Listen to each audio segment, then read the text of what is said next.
एक अहम खबर सामने आई है। बॉम्बे हाईकोर्ट में बुधवार को हुई सुनवाई के दौरान बृहन्मुंबई महानगर पालिका BMC ने जानकारी दी है कि महालक्ष्मी और देवनार में बन रहे पशु दाहगृह अक्टूबर 2025 तक चालू हो जाएंगे।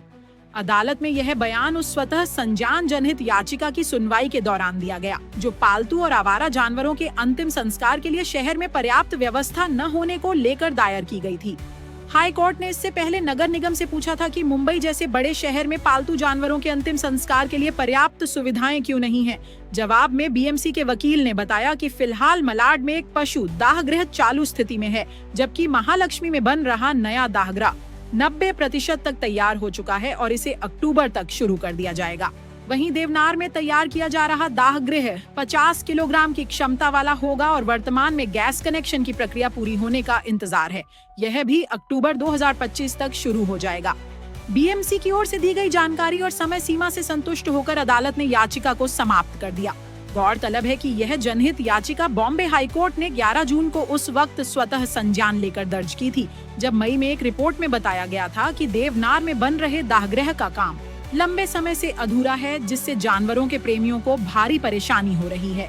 अब उम्मीद की जा रही है कि अक्टूबर 2025 के बाद मुंबई में पालतू और आवारा जानवरों के अंतिम संस्कार के लिए बेहतर सुविधा उपलब्ध हो सकेगी।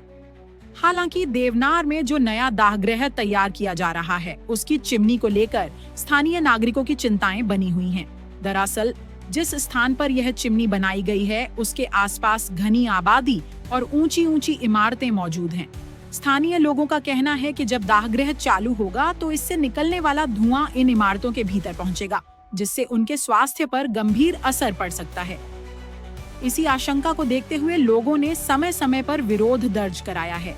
यह मुद्दा विधायक अबू आसिम आजमी द्वारा विधानसभा में भी उठाया जा चुका है। अध्यक्ष महोदय, म्युनिसिपल एक्ट में शमशान भूमि और कब्रिस्तान के इंतजामात के लिए एक अलग ज़ाब्ता, उसका अलग कानून है।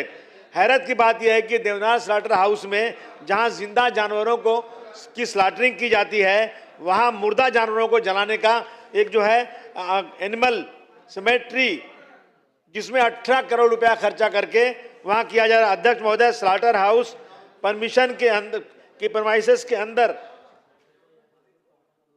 अर्बन डेवलपमेंट मिनिस्ट्री ने एक डायरेक्टिव दिया था कि मुर्दा जानवरों को सिमेट्री के लिए जो भी एग्जिस्टिंग डंपिंग ग्राउंड है वही जगह अलॉट की जाएगी। ये सर्कुलर है।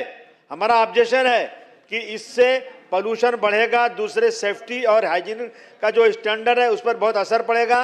ये स्लाटर ये जो है वहाँ पर बिल्कुल इस तरह से जानवरों की सिमेट्री नहीं की जाए, ये हमारा ऑब्जेक्शन है। वहाँ की जनता इसके ऊपर बहुत हुआ है, वहाँ बहुत पोल्यूशन का प्रॉब्लम होगा। अब जब हाईकोर्ट की निगरानी में परियोजना के अक्टूबर तक पूरा होने की बात कही गई है, तो सवाल उठता है कि क्या वास्तव में यह सुविधा शुरू हो पाएगी, और अगर यह दाहगृह शुरू होता है तो इसका स्थानीय नागरिकों के स्वास्थ्य, पर्यावरण और जीवन शैली पर कितना असर पड़ेगा, यह आने वाला वक्त ही बताएगा। IBN न्यूज लाइव की रिपोर्ट।